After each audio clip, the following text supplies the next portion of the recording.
Postal 360 में आपका स्वागत है। आज हम लोग डिस्कस करेंगे एमटीएस पोस्टमैन और पीए एग्जाम के लिए जीके के इम्पोर्टेंट क्वेश्चंस। तो चलिए आज की क्लास हम लोग स्टार्ट करते हैं। पहला क्वेश्चन हमारा क्या कह रहा है, देखिए। 1817 का पाइका विद्रोह उड़ीसा में खुर्दा के पाइका द्वारा अंग्रेजों के खिलाफ एक सशस्त्र जो है विद्रोह था। तो पाइका विद्रोह का नेता कौन था? तो पाइका विद्रोह का नेता कौन था, प्रमुख नेता कौन था? जल्दी से इसका आंसर बताइए। गोपबंधु दास, बक्सी जगबंधु, सुरेंद्र साय या मधुसूदन दास? तो इसका आंसर बताइए, आप गेस करिए इसका आंसर। तो इसका आंसर हो जाएगा बक्सी जगबंधु। तो देखिए, पाइका विद्रोह से रिलेटेड और कुछ डिटेल हम लोग अभी जानेंगे। तो मेरे क्लास में जब भी आप बैठेंगे तो पेन और पेपर लेके जरूर बैठिए। तो देखिए, पाइका विद्रोह जो हुआ था यहाँ पर, पाइका विद्रोह 1817 में हुआ था। उड़ीसा में ब्रिटिश शासन के खिलाफ एक सशस्त्र विद्रोह था, जिसका नेतृत्व किसने किया था? जिसका बख्शी जगबंधु विद्याधर ने किया था और पाइका योद्धाओं ने किया था। यह ब्रिटिश औपनिवेशिक शासन के खिलाफ 1857 के विद्रोह से 40 साल पहले होने वाले सबसे पहले विद्रोह में से एक था। उसके बाद देखिए, इसका प्रमुख कारण क्या था, यहाँ पर दिया हुआ, जैसे भूमि कर नीति, उसके बाद पाइकों के विशेषाधिकारों के जो समाप्ति है उसके अगेंस्ट में, उसके बाद ब्रिटिश जो है अत्याचार के खिलाफ, अधिकारियों का अत्याचार के खिलाफ। उसके बाद जो है उसके बाद देखिए, राजा मुकुंद देव द्वितीय का जो निष्कासन हुआ था, इसके कारण जो है ये विद्रोह हुआ था। उसके बाद देखिए, यहाँ पर जो पाइका विद्रोहियों को जो मार दिया गया, और जगबंधु बिंदादर जो थे, जिसको जो लीड कर रहे थे इस विद्रोह को, उनको 1825 में जो है अरेस्ट कर लिया गया था। उसके बाद देखिए, यहाँ पर 2017 में भारत सरकार ने इसे 1857 से पहले के प्रमुख स्वतंत्रता संग्राम के रूप में भी मान्यता दी। तो इस क्रांति को जो है भारत सरकार ने भी मान्यता दी। अगला क्वेश्चन देखिए, अगला क्वेश्चन क्या कर रहा है कि राष्ट्रमंडल खेल 2022 में भारत की पदक तालिका क्या थी? तो राष्ट्रमंडल खेल हर 4 साल में होता है। तो 2022 में हुआ था, उसके बाद 2026 में होगा। यह आपका स्कॉटलैंड में होगा, स्कॉटलैंड के ग्लासगो में होगा। आगे हम लोग देखेंगे, डिस्कस करेंगे इसके बारे में। तो देखिए, राष्ट्रमंडल खेल ये हमारा लास्ट राष्ट्रमंडल खेल था, तो हो सकता है कि इससे एग्जाम में क्वेश्चन फिर से पूछा जाए आपसे। 2022 में हुआ था, अभी 2026 में होगा। तो देखिए, इसका आंसर जल्दी से बताइए आप। टोटल कितना मेडल जो है भारत को आया था? 49, 62, 61 या 92? जल्दी से इसका आंसर बताइए। तो देखिए, यह इंडिया का मेडल टैलेंट कॉमनवेल्थ गेम 2022, यानी इंडिया का पदक तालिका 2022 जो कॉमनवेल्थ गेम हुआ था उसका। तो ये कहाँ पर हुआ था? तो ये हुआ था हमारा बर्मिंघम, इंग्लैंड में हुआ था 2022 में। तो देखिए, कुल हमारा टोटल 61 पदक आया था, इंग्लैंड में हुआ था। उसके बाद देखिए, भारत के कितने मेडल्स आए थे यहाँ पर, गोल्ड कितने आए थे, सिल्वर, ब्रॉन्ज? तो देखिए, गोल्ड आया था हमारा टोटल 22, सिल्वर आया था 16, ब्रॉन्ज आया था 23 और टोटल आया था हमारा 61। तो पॉइंट को नोट डाउन करके रखिए। इसमें देखिए, इसमें और एक पॉइंट इंपॉर्टेंट है आपका। देखिए, नेक्स्ट कॉमनवेल्थ गेम जो होगा वो हमारा ग्लासगो स्कॉटलैंड में होगा। कब होगा? जुलाई 23 से अगस्त 2026, यानी नेक्स्ट ईयर जो है नेक्स्ट कॉमनवेल्थ गेम होगा। तो इसको भी नोट डाउन करके रखिए।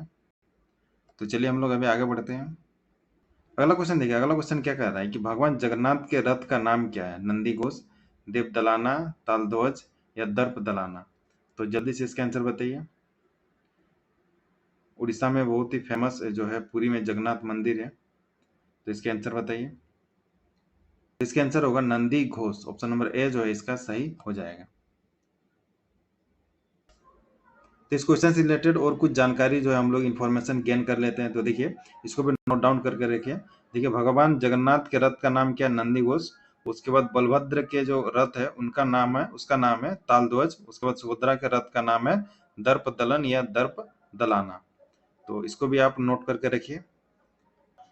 अगला क्वेश्चन देखिए, अगला क्वेश्चन क्या करे कि भागीरथी और अलकनंदा गंगा में कहाँ मिलती है? तो जल्दी से इसका आंसर बताइए। करण प्रयाग, रुद्र प्रयाग, गंगोत्री या देव प्रयाग? तो इसके आंसर बताइए जल्दी से।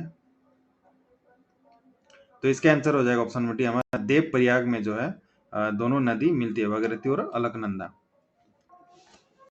तो देखिए, जो भागीरथी रिवर है, जो भागीरथी नदी है, उसका ओरिजिन कहाँ से है? तो उसका ओरिजिन है गोमुख ग्लेशियर, जो कि हमारा उत्तराखंड में है। उत्तराखंड में जो गोमुख ग्लेशियर है वहाँ से जो है भागीरथी रिवर निकलती है।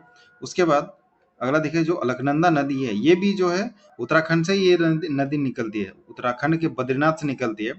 कहाँ से? देखिए, तो देखिए यहाँ पे सतोपंत ग्लेशियर से जो है ये नदी निकलती है।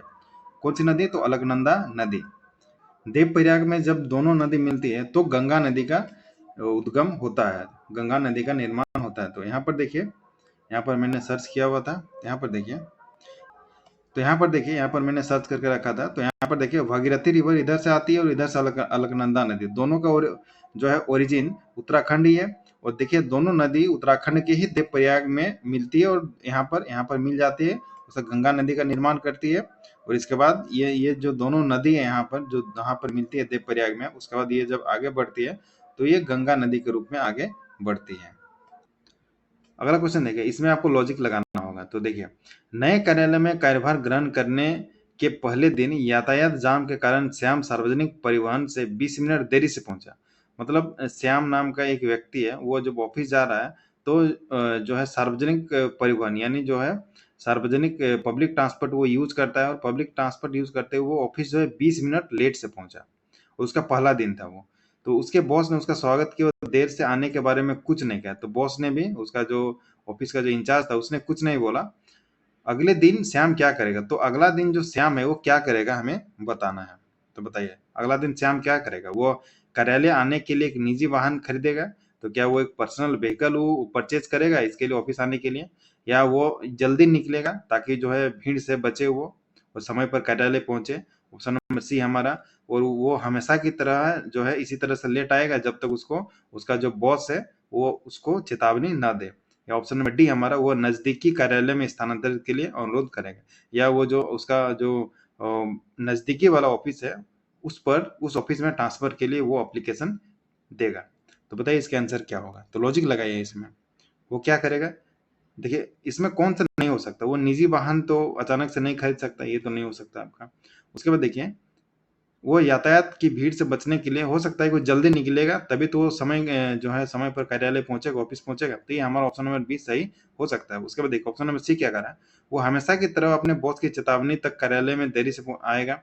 तो क्या वो अपने जो बॉस है उसका चेतावनी का, वार्निंग का इंतजार करेगा? तो नहीं, ये भी नहीं हो सकता। वह जो है ट्रांसफर के लिए एप्लीकेशन सबमिट करेगा? नहीं, एक दिन में वो लेट पहुंचा तो इसके लिए ट्रांसफर के लिए कोई तो अप्लाई नहीं कर सकता। तो ये जो है लॉजिक, ये तीनों हमारा गलत है। ऑप्शन नंबर ए, सी और डी। तो ऑप्शन नंबर बी हमारे यहाँ पर सही हो जाएगा। वो अगले दिन क्या करेगा? श्याम जल्दी निकलेगा ऑफिस के लिए। तो इसी तरह से लॉजिक लगाकर जो है क्वेश्चन को सॉल्व करना था। अगला क्वेश्चन देखिए, अगला क्वेश्चन क्या कर रहा है? भारत दुनिया का सबसे बड़ा देश है, तो कितने नंबर का जो है देश है? ये एरिया वाइज है। India is the largest country in the world.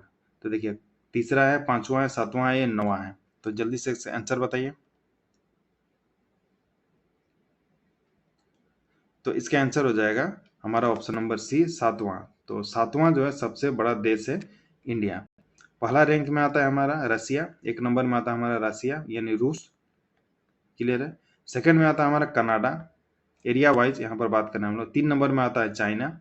4 number में आता है हमारा यूके, यूनाइटेड किंगडम, नहीं सॉरी, यहाँ पर यूनाइटेड स्टेट्स आता है, मतलब यूएसए आता है, यूनाइटेड जो है किंगडम नहीं, यूएसए आता है। 5 नंबर में आता है आपका ब्राजील। उसके बाद 6 नंबर में आता है आपका ऑस्ट्रेलिया, इसको नोट डाउन कर करके। 7 नंबर में आता है हमारा प्यारा भारत, इंडिया। तो देखिए यहाँ पर ये हमारा है टॉप 10 जो है लार्जेस्ट कंट्री एरिया वाइज है। तो यहाँ पर देखिए, पहले हमारा आता है यहाँ पर देखिए 17 मिलियन किलोमीटर स्क्वायर। तो ये रूस आता है, उसके बाद कनाडा आता है, चीन आता है, उसके बाद अमेरिका आता है, ब्राजील आता है, ऑस्ट्रेलिया आता है, उसके बाद हमारा जो है भारत आता है, प्यारा भारत आता है नंबर 7 में। ठीक है, 1 2 3 4 5 6 7, 7वें नंबर में। उसके बाद हमारा अर्जेंटीना आता है, कजाकिस्तान आता है। उसके बाद देखिए यहाँ पे लार्जेस्ट कंट्री बाय पॉपुलेशन, जनसंख्या के हिसाब से देखिए लार्जेस्ट कंट्री हमारा है प्यारा भारत, इंडिया। यहाँ पर देखिए 144 करोड़, यहाँ पर जो हमारी जनसंख्या है वो हमारी कितनी है? 144 करोड़। तो देखिए चाइना सेकंड पोजीशन पर है, जहाँ पर 141 करोड़ है जनसंख्या। उसके बाद आता है हमारा USA, United states of America. तो देखिए यहाँ पर आता है 34 करोड़। उसके बाद आता है इंडोनेशिया 28 करोड़, पाकिस्तान आता है 24 करोड़। तो देखिए इसमें इंडिया जो है नंबर 1 पर है, उसके बाद हमारा चाइना आता है। अगला क्वेश्चन देखिए, अगला क्वेश्चन हमारा देखिए एथिक्स, आपके जीके में एक जो आपका टॉपिक होगा उसमें एथिक्स और मोरल करके एक होगा आपका। तो उसमें जो है उसी से ये क्वेश्चन जो है आपका पूछा गया है, और ये क्वेश्चन भी एथिक्स एंड मोरल से ही था जो हमारा ये वाला क्वेश्चन है, जो ये वाला क्वेश्चन है, ये भी हमारे एथिक्स और मोरल से ही था। तो उसके बाद और एक क्वेश्चन है यहाँ पर देखिए, तो इसमें आपको जो है, तो इसमें भी आपको थोड़ा लॉजिक लगाना होगा। तो देखिए, एक पंजीकृत वस्तु श्री रे को दी जानी है, यानी वहाँ registered article is to be delivered to mister Ray, जिन्होंने कल बिना किसी कारण के आपको डांटा था। मान लीजिए कोई एक कस्टमर है, आज है मान लीजिए मंडे, ठीक है, आज मंडे मान लीजिए, आज एक कस्टमर आया और किसी कारण उसके उसके साथ आपकी बहस हो गई, तो उसका ट्यूसडे को एक लेटर आता है, तो उस लेटर का आप क्या करेंगे? आपको पता है, आपको जो है मंडे को बहस हुई थी उसके साथ और ट्यूसडे को उसका एक लेटर आपके पास आया, तो आप क्या करेंगे उस सिचुएशन में? तो देखिए, वस्तु को 7 दिनों के लिए जमा रखेंगे और फिर प्रेषक को लौटा देंगे। तो वस्तु को, मतलब जो आर्टिकल है, जो लेटर है, उसको आप अपने पास रखेंगे और उसको रिटर्न कर देंगे कस्टमर को। आप सोचेंगे कस्टमर को पता भी नहीं चलेगा। ऑप्शन नंबर बी हमारा, श्री रे की अनुपस्थिति में उसकी पत्नी को वस्तु सौंप देंगे। तो अगर मान लीजिए आप जो है डिलीवर करने के लिए गए और वो नहीं है, तो उसकी वाइफ को आप उसको सौंप देंगे। अगर देखिए उसके नंबर पर कॉल करें और उन्हें पोस्ट ऑफिस से वस्तु की डिलीवरी लेने के लिए कहें, तो आप क्या करेंगे? उसको तो आपको घर जाकर डिलीवर करना है मान लीजिए, तो आप क्या करेंगे? उसको कॉल करेंगे और आप बोलेंगे कि आप पोस्ट ऑफिस आ जाओ और लेटर, आप अपना लेटर जो है ले जाओ। ऑप्शन नंबर डी है, श्री रे को उनके आवासीय पते पर विनम्रता पूर्वक वस्तु सौंप देंगे।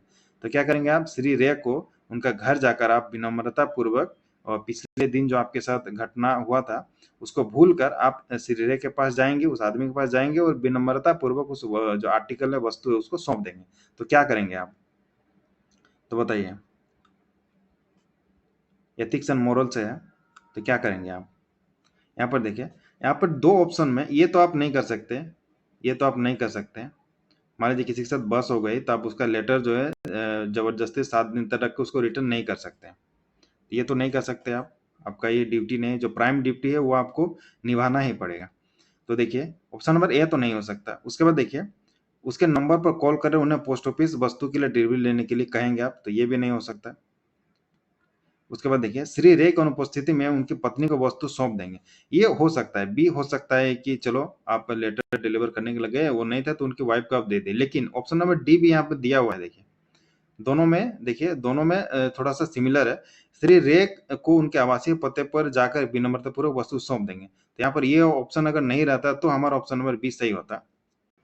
तो ये वाला ऑप्शन जो है सबसे सूटेबल है। यहाँ पर देखिए, श्री रे को उनके आवासीय पते पर आप जाएंगे और उसको विनम्रता पूर्वक जो है उस लेटर को उसको सौंप देंगे।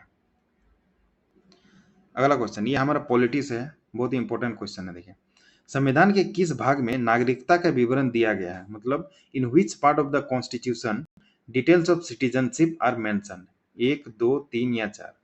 तो जल्दी से इसके आंसर बताइए। तो इसका आंसर हो जाएगा ऑप्शन नंबर बी हमारा, सेकंड में। संविधान का भाग 2 है, उसमें आता है हमारा नागरिकता, सिटीजनशिप। देखिए पार्ट वन में क्या आता है?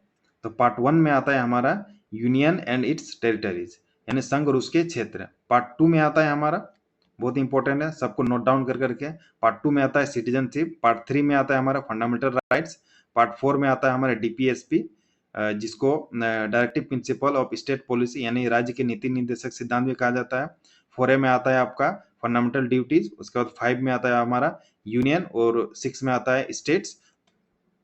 टोटल जो है 22 भाग है, टोटल 22 पार्ट्स है। तो सारे पार्ट्स को, सारे भाग को आप कॉपी में नोट करके उसको याद करिएगा, उसको ट्रिक से याद करिएगा। ट्रिक भी आपको जब गूगल में सर्च करेंगे तो आपको मिल जाएगा याद करने का तरीका। तो ऐसा नहीं है कि जैसे यहाँ पे जो है पार्ट 2 पूछा गया है, तो ऐसा नहीं कि पार्ट 2 ही फिर से दोबारा पूछेगा। हो सकता है कि पार्ट 3 भी पूछे, हो सकता है कि आपको जो है पार्ट 5 भी पूछे, पार्ट 6 भी पूछे, तो कुछ भी पूछ सकता है। तो सारे पार्ट्स को, टोटल जो है 22 पार्ट्स हैं, तो सारे को याद करिएगा आप, कहीं से भी क्वेश्चन पूछा जा सकता है। अगला क्वेश्चन देखिए, अगला क्वेश्चन बहुत इंपॉर्टेंट है। क्या कर रहा है? यदि राष्ट्रपति इस्तीफा देना चाहते हैं तो उन्हें अपना त्यागपत्र किसको संबोधित करना चाहिए? भारत के मुख्य न्यायाधीश को, लोकसभा के सचिव को, उपराष्ट्रपति को या प्रधानमंत्री को? यानी अगर रेजिग्नेशन करना चाहते हैं तो उस केस में वो अपना रेजिग्नेशन लेटर किसको सौंपेंगे? जैसे आप जीडीएस से मान लीजिए, तो आप अपना रेजिग्नेशन किसको देते हैं? अपना आईपी को देते हैं, एसडीआई को देते हैं अपना। तो उसी तरह से अगर राष्ट्रपति, जो प्रेसिडेंट है, अगर प्रेसिडेंट अपना रेजिग्नेशन देना चाहेंगे तो किसको सौंपेंगे अपना रेजिग्नेशन लेटर? जल्दी से बताइए। भारत के मुख्य न्यायाधीश को सौंपेंगे, लोकसभा के सचिव को, उपराष्ट्रपति को या प्रधानमंत्री को? आंसर बताइए जल्दी से इसका।